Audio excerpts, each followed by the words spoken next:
from Miami. This is Dr. John Bennett for the Neurotrauma Conference, our second conference. Today we have the pleasure of having Ammar Hadi. He's a neurosurgeon from Iraq. He's done a hangout or two before, and he's going to talk about bullets from the sky, injuries that patients receive from celebratory firing of guns. And we also have with us tonight the superstar medical student from Croatia, Slaven. Hello, Slaven. Hello, everyone. My name is Slaven Gojkovic. I'm a medical student from Croatia.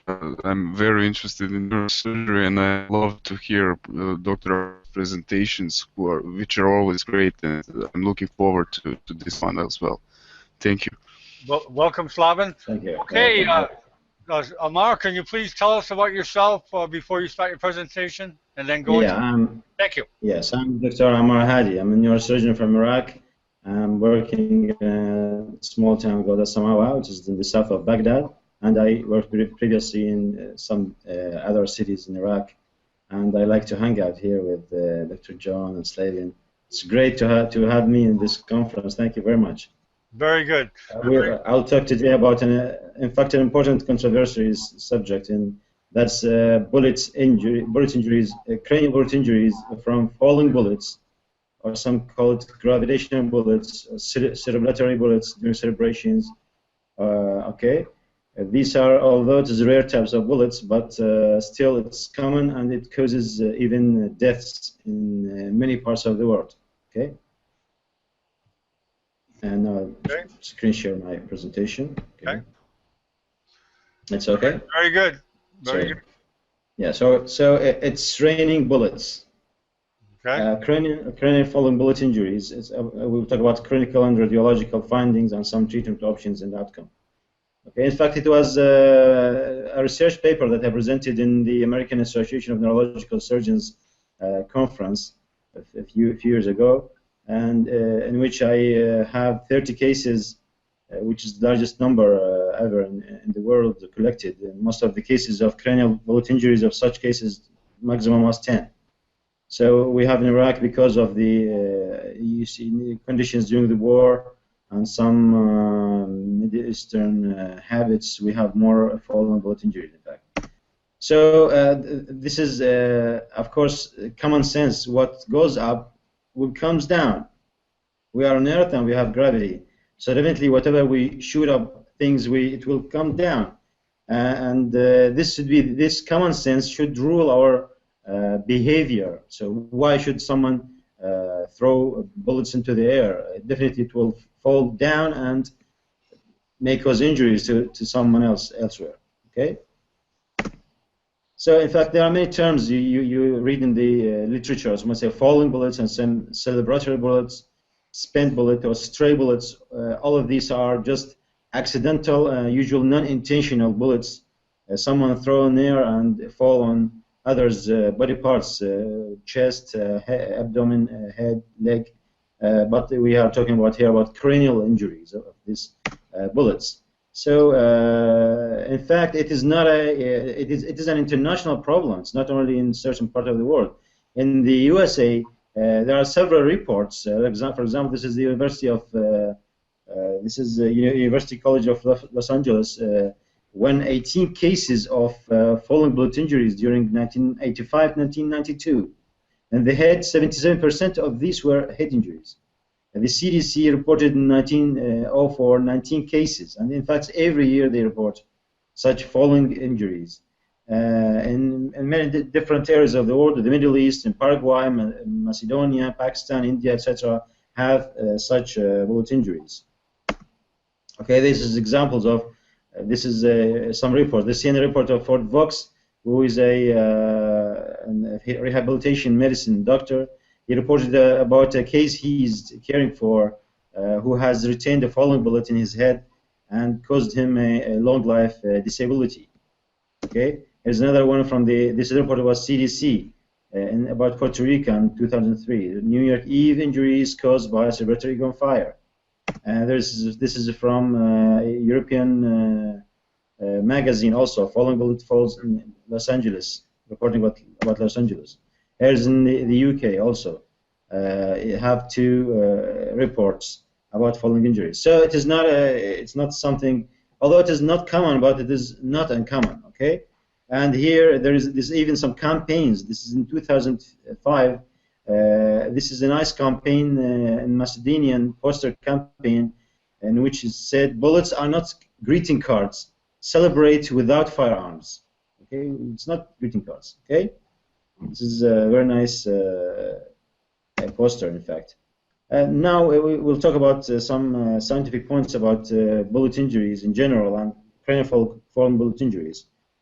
It's a long subject, but I'll try to take just the headlines of it. In fact, there are very limited studies regarding fallen bullet injuries in literature on the internet. It's not like the the bullet injuries in general.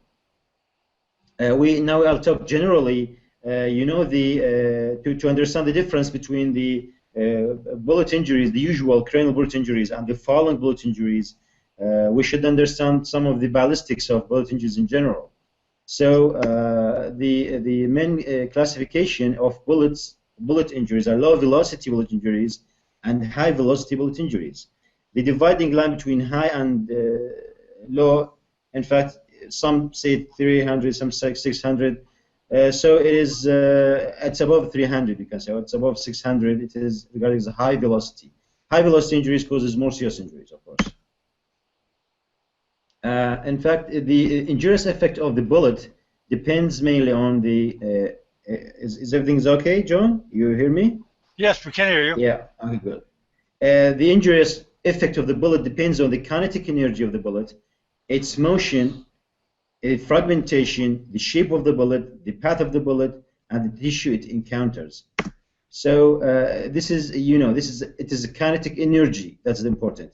How much energy the bullet delivers to the tissue. So it is, you see the equation for the kinetic energy is 0.5 by mass by square velocity. So you see, this is the velocity is a very important factor in the kinetic energy delivered to the body.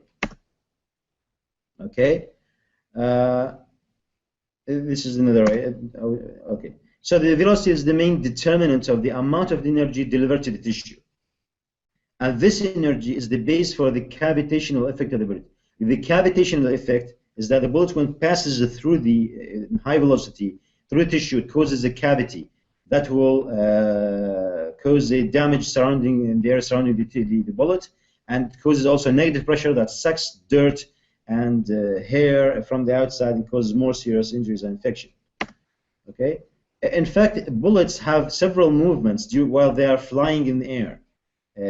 When they are shooted, there's the yaw and the spin, and there are waves, that's shock wave and the wake. We'll see it now. The yaw is the deviation of the bullet in its longitudinal axis from the straight line of flight.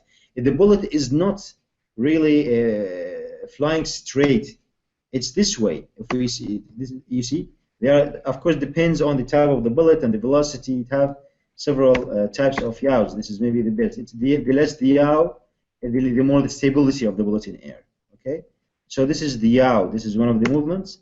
The other is the spin. It's that the bullet, it spins around itself. This is important for the stability of and the accuracy of the bullet. This is delivered to the bullet through the grooves in the barrel. You know, this is the spin.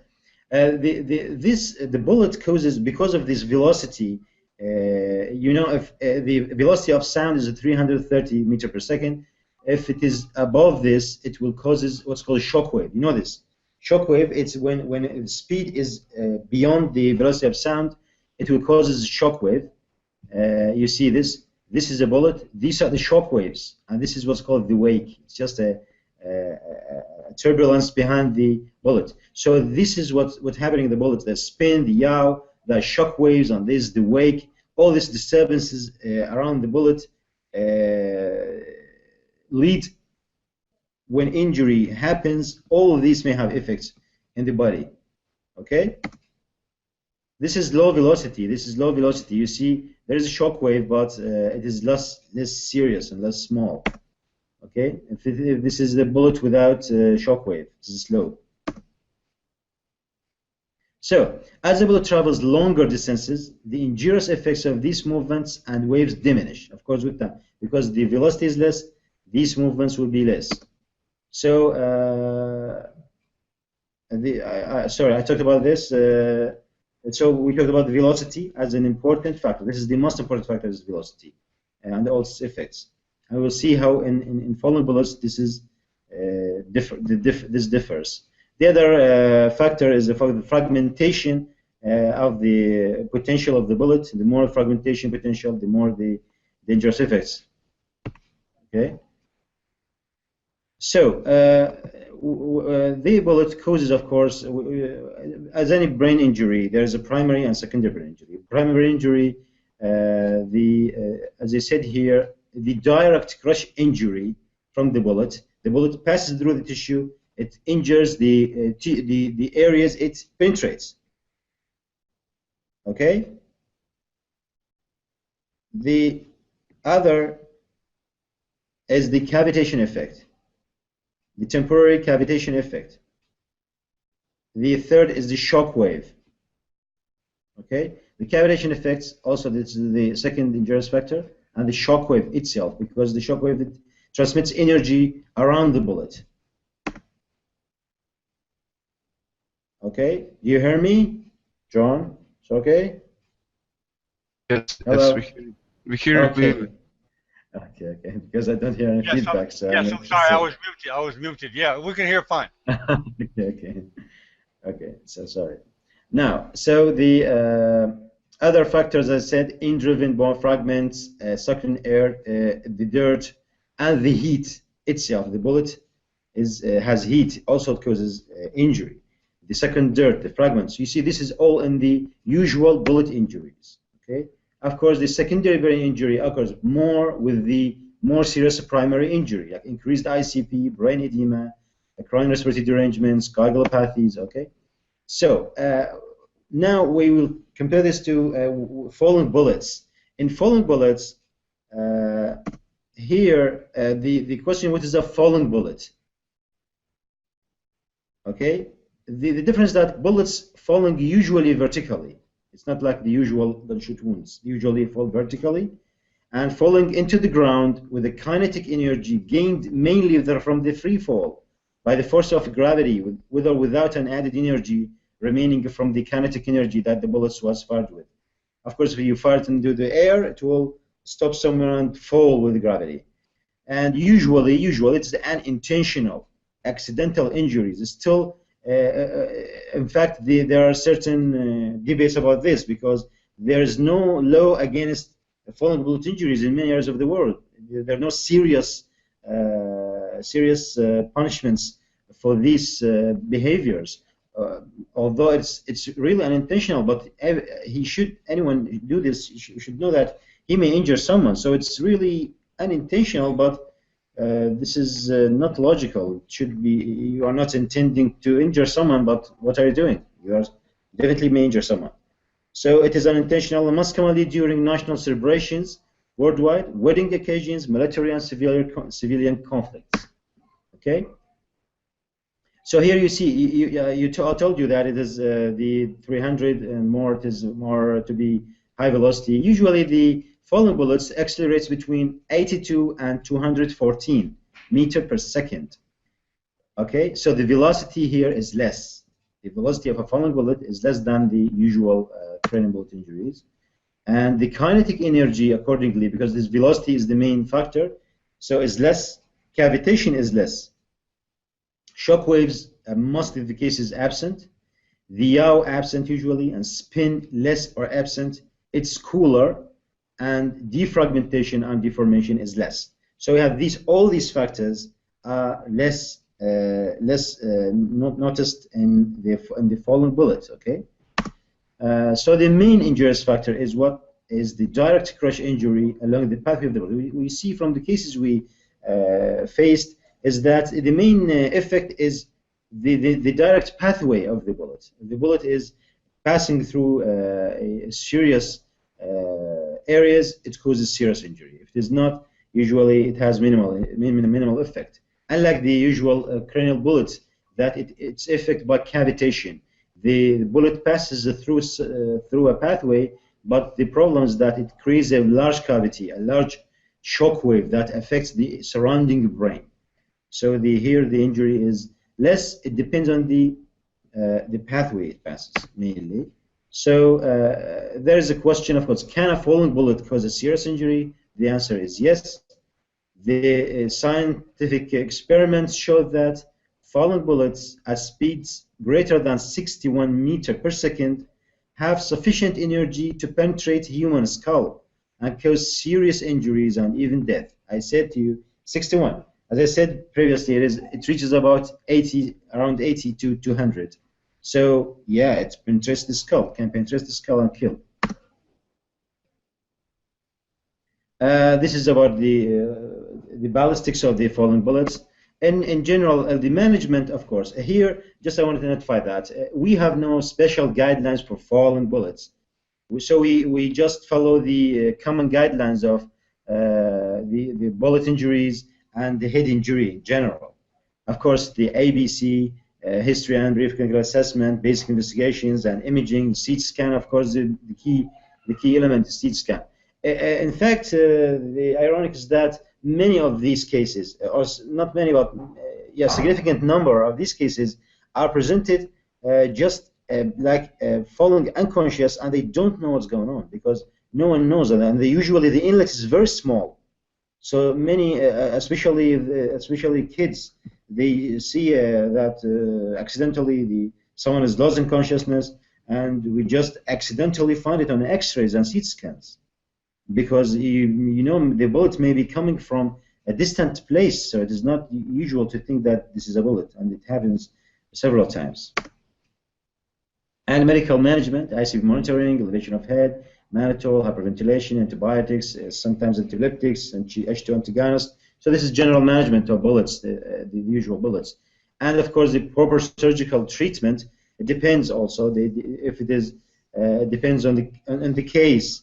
Debridement of devitalized tissue and exotones, evacuation of hematomas, removal of accessible bullets or bone fragments. If it's accessible, we may remove it. Otherwise, if it's deep and inaccessible, usually we may leave it unless it causes some complications, like hydrocephalus or causes some cranial nerve injuries, serious cranial nerve injuries, or vascular injuries. Obtaining hemostasis, watertight dural closure, and separation of the cranial compartment from air and sinuses, and so on.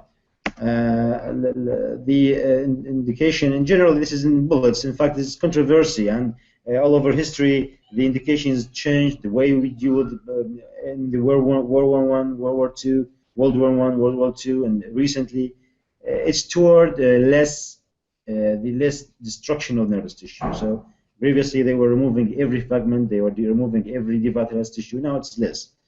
It's not less. We are less seriously intervening this way, unless it is just washing and the fragments and cleaning and hemostasis as minimal injury to the nervous tissue as possible.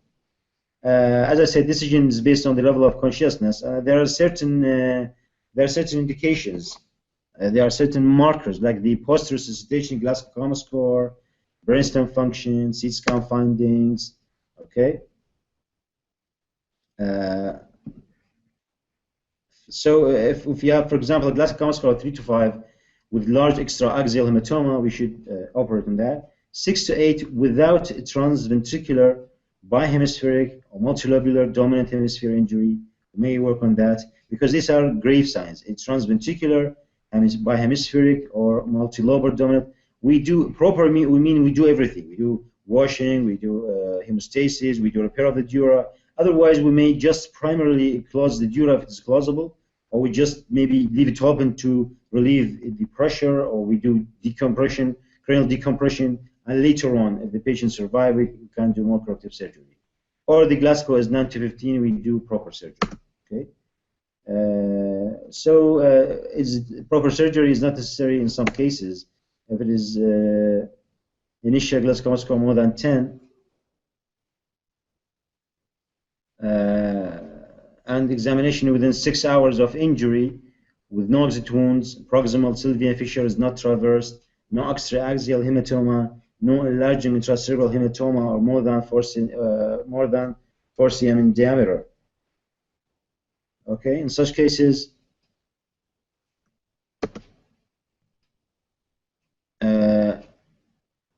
the problem here, in fact, is this: the wounds are the interests are very small wounds. Okay, with no gross contamination, no extraxial hematoma, and no accessible hematoma here. Sorry, this is the wrong. This is not necessary. If it is a small entrance with no gross contusion, no extraxial hematoma, and the bone fragment is non-accessible, no accessible hematoma or significantly depressed bone fragments. So, in fact, the guideline generally that the treatment of small interest bullet wounds by local wound care and closure when the scalp is not devitalized and there is no significant intracranial pathology is a reasonable option for management. This is still under controversy. We couldn't find, there's no one guideline for bullet injury, in fact, till now. It's just some reports and some, there are some good research studies and studies to try to put guidelines, but still it's not universal, in fact. But generally, accessible bone chips, accessible fragments we remove. Otherwise, we just try to close the jaw after hemostasis and cleaning. So for falling bullets, we do the same. There's no special guideline. We just follow our general guidelines of head injury and gunshot wounds. Here, the outcome. Of course, I said we are having outcome for the common cranial bullet injuries and the falling bullet injury. The main factors for outcome in bullet injuries in general. Studies prove that posterior sustain glaucoma score, pupillary dilatation or asymmetry, and the intracranial bullet trajectory. These are main factors: posterior sustain glaucoma score, pupillary dilatation or asymmetry, the pupillary response, pupillary light response or asymmetry, and the intracranial bullet trajectory. Okay, another less important factors that are the age, older is worse, suicide attempts worse, delay in effective resuscitation, bihemispheric or multiple lobular injuries, these are bad outcomes. Intraventricular hemorrhage is another negative outcome. Large or enlarging intracranial hematomas, negative outcome. Subarachnoid hemorrhage and systemic hypotension or hypoxia, increased intracranial pressure. These are other factors that worsen the outcome of cranial bullet injury. Okay, in general. We usually describe the outcome with Glasgow outcome scale. 5 scores, that's good recovery, normal, near normal. 4, moderate disability. 3, severe disability. 2, persistent vegetative state. And 1 if he's dead.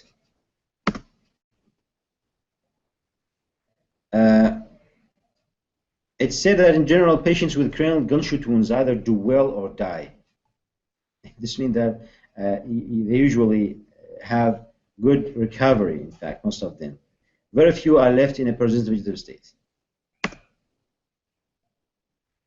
I'll talk about a few points about the cases that we, my 30 cases that I did my research paper on.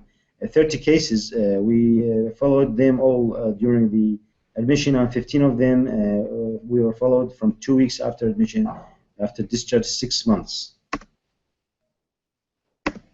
So I collected the data here. I don't want to go in deep with this because I just used the same criteria, like the posterior glaucoma score, the age, sex, wounds, site, and pathway of the bullet. Okay, and what we did in treatment and the Glasgow outcome score. So what I discovered from that here is that first of all, the incidence, of course, in our study is more incidence in Iraq, and of course, and the event in Iraq is different. Here we have 30% wedding celebrations and other happy events, whether 87%. Just areas with nearby firearm conflicts during the war, the civil war was here, and there are many conflicts, and people get injured accidentally while they were sleeping on their some people that just sleep on the roofs of their houses because of there's but not electricity, so they get bullets falling from the sky this way. Okay, and the events, as I said, so we have more with firearm conflicts and less with wedding events. Mortality, the Glasgow outcome score generally 5. That is a very good outcome. So we have less, it is better outcome in falling bullet injuries. Generally, the general outcome is much better. Okay, we have mortality of 13% only. Okay.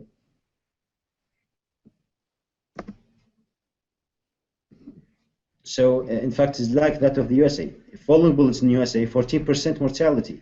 In our study, 13%. So, it's the same rate of mortality due to falling bullets. It's the same. Okay. Why it is lower mortality? As I said in the ballistics, lower mortality of falling bullet injuries is because of in falling bullets, the trajectory is the main factor. While other injuries, the trajectory, the cavitation, the movements of the bullet itself, that will be transmitted its power and energy and motion to the tissue. It's more injury. So while in falling bullets, it's mainly one factor. That's the trajectory. Okay. There is something here to be mentioned is that falling bullet injuries still it is affecting males more than females in the USA and in Baghdad in our study too. Sorry, this is regarding the general bullet injury. It's significantly more in males, okay? While in our study, falling bullets is the same, 1.7 male to 1 female, like in the USA. In fact, here, because of course, why males less here? Because it is accidental, so it will not, most of the it is known that most of the injuries affecting males. And now in falling bullets, no, it's nearly equal. 1.7 is the factor. The other thing is that the age. We notice that in falling bullet injuries, more children are affected. You see, this is what I would like to say, just to summarize it. Younger median age. For falling bullets, children are more affected. Even in the studies of the United States, children are more affected. Children are more affected in falling bullets. Okay, more children, more teenagers affected than in firearm conflicts and assaults. Regarding the other factors, the clinical and CT criteria and how these affect the outcome, in fact, the most important factor is the post-resuscitation Glasgow score clinically. Still, this is the main factor even in falling bullet injuries. Okay, in conclusion, some clinical and radiological factors of the same clinical and radiological factors that affect the outcome of other bullet injuries are still in effect in falling bullet injuries. Okay, however, as I said, it's only the main trajectory is the main injurious factor, but still the other factors are important. And in fact, our recommendation is that we need more public awareness of the risk of irrational firearm use. More penalties are needed. Okay, and the conclusion is too that more children and women are affected, and we need more studies about that. Okay, thank you very much. I hope you enjoyed it. Yeah, in fact, celebratory bullets are more common in the United States. In the 4th of July, it's in the 4th of July. Okay. So that's the main day. Yes. Thank you, Ammar. That's a very interesting topic, and I'm sure that drew Ford Vox, the reporter from CNN. To in fact, I will add in this YouTube. I'll send you the links and a few of the CT scan photos of some falling bullets. You see how the bullets, some of them are encroached in the bone or in the subcutaneous tissue, and some are deep. Okay, I will. Yeah. You may add it to the video before it starts. Okay. Yeah. Okay. Okay. So one question. Yeah, sure. Well, one question I have is before Slaven asks his. is that most of the time are the bullets recovered? In fact, about 18 of the cases or so, we recovered the bullets because they were superficial. Yes, still, it penetrates the skull, but many of them either it would still encroach in the bone, Right. a few of them subcutaneously, and some near the just below the or just penetrated the dura. Right. But also the other were no, they are going deep, and we don't take it out. We keep it inside, and just we follow the bullet with the regular X-rays, the CT scans, a follow-up, because it is indicated to be removed if it causes hydrocephalus, or it is surrounded, or if it gets infected, it's surrounded by abscess, or it seems to cause some other serious neurological deficits, or it's moving unusually, because many of them may take settled in dural compartments and stay, many of them, or just get encroached in the base of skull, and their removal is not easy, in fact. Right. Yeah. So it's the same principles as any foreign body in the brain, right? You don't touch Yes, it. and I just want to say that the case that Ford was reporting about, this was a falling bullet injury with a bullet kept in the head, the same in the United States. They didn't remove it. Right. Because it was deep, yes. You cause more damage removing it than leaving it. Yes, you get me damage, yes. Okay, Slaven? Yes, You have Slaven. a question, Slaven? Yes, well, this presentation. I remembered while Dr. Ammar was presenting what Dr. Bennett said today, that this is great because you can present such great work that you had in this article, because this is not a team that it's a very interesting team, and one of the things that I can talk for myself, I was afraid of, because I've heard of the possibility that the bullet can just fall onto you and you can get killed or injured. And it is great that you did this research, published it, and I'm very keen on promoting this video because this platform enables it to be viewed worldwide, and it's great because you did this research that's telling some facts about the treatment and pathophysiology of this, and it is a great presentation. You covered everything, and I also got an association of one case that happened in Zagreb, among many of them. It was a case that a young girl stayed in her room that was on the first floor of the building, and she had those windows facing to the yard. And a boy came to the yard, or that was a young man, I don't know, but he had a gun, and he wanted to scare her. And he shot it through the window, and unfortunately he hit her in the head with the bullet. But with some unbelievable development of cases, this was a case that was treated on a neurosurgery department of Klaić Hospital, and it was presented by one of our mentors, Dr. Jurashin, and he said that bullet just got encapsulated as a chronic inflammation. It just encapsulated there in the brain, and they didn't remove it. So when they did a CT scan, they followed this little girl through the years, and they saw the bullet shifted through the brain. So it's traveling as the brain is reorganizing, and it's really interesting because this is not exactly a falling bullet, but it's very interesting. So do you have any comments about this or something? Yes. Yeah, this is definitely, it may be more energetic bullet, so it may cause more injury to the patient. But still, if it is, as you said, maybe a gun, pistol, which is regarded as a low velocity. The pistol is low velocity, and from a distance, still its injury is less serious than a rifle or these Kalashnikov and so on. This is more high velocity bullets. High velocity bullets causes more injury. While pistols and usually low velocity bullets, lower velocity with lower injury. Yes, and so we may get pieces retained inside. It is high velocity; it will penetrate through and through, usually.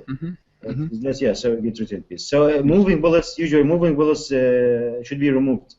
Of course, Yes. not easy. You may need neural navigation, and it's not easy Hmm. to attack it. In fact, okay. Yes, yes. Well, an interesting fact that Professor Florian, there was a great neurotrauma conference in Zagreb, and Professor Florian from Romania said he was very punctual about this. He said that bullet in the brain is a foreign body, and he said the foreign body Yes, says it for itself. You should remove it, and yes, it that's was right. quite, as you said, it was controversial because it's Yes, hard it to was right. tell when to remove it or not. And I think you touched this very nicely in your presentation when you said that if there are some other pathological developments, Hmm. then operation is indicated, and if it's not, then it's Yeah, controversial. yeah. It's case dependent and controversial. So bullet injuries is not no strict guidelines. In fact, it Hmm. depends case by case. Most of the cases, we have general guidelines about Is, bullet. is infection the most common indication for removal? Infection. This is the most Is that a reason to remove the bullet if infection develops? infection. Yeah. Infection, yes, is a definite indication. If you have an infection, it will Right. not resolve until you remove the foreign body. So Okay. in an infection, in abscess, we should be more aggressive, in fact. Hmm. Okay. But in fact, usually, in fact, in such cases, we notice that the infection is very. In our cases, 30 cases, there were no infection in the retained bullets. In fact, I Right. don't know. The factor maybe you see maybe because it is, as I said, less cavitation, so it will not be negative pressure that sucks the dirt to the inside is less. The inlet is small, and the bullet is still it's a hot object, so maybe it's still not catching. I don't know. This is a theory that Hmm. Hmm. the heat, of course, not like something cold, may get bacteria inside. But it is hot, so it's not easy to get live bacteria on it. But the main is that it is a small inlet and cavitation is less. So even the risk of infection is less. In our cases, we didn't get any infection in the return bullet during Hmm. 6 months of follow-up. Yes. Hmm. Well, you mentioned about education. In Yeah. Iraq, do they have announcements on TV or something Yes, that yes, say they are. We have they announcements on don't? TV, and we have announcements on TV, and we have recommendations by religious readers and political leaders. But still, it is very common, and it is a social habit in not Right. only in Iraq, in most of the area, in the Right. Middle East, in fact. And Right. still, in the United States, there are many campaigns trying to put more serious law punishments on that. But even Right. in the United States, they appraise Virginia for doing such a serious law. In fact, I don't know the details, but Virginia has such more serious law about firing bullets this way in celebrations. Hmm. So they have more serious actions. In fact, as I know. Hmm. Yeah. Okay. Very good. Yeah. Any comments, Thank Slav, you. before we close? And only this this was another great presentation from Dr. Ammar, a magnificent work, and I think this is really a topic that is I never heard that someone researched on this, and so it's very Great to hear interesting you. to me, Yeah. and It's I'm very part of glad I saw this presentation. Yeah, it's part of Thank you. education, and that's the way to do it to Yes, very combat important. to combat this problem. Mhm. So Yes. we appreciate you for doing your part to educate Yeah. Thank you. anyone that watches this on YouTube or Neurosurgical Yes. TV. Mhm. Yes, we have that for Vox come someday to be. We deal with things more maybe socially or about the law or if he has some background about that, especially in the United States, he has some interest Mhm. with this subject because he has a patient he follows, as I said. Oh, okay, Okay, sure, okay. do that. Okay, Thank doctor. you, Once again, thank you very much. thank you very much. Thank you Okay. for your Thank you. time.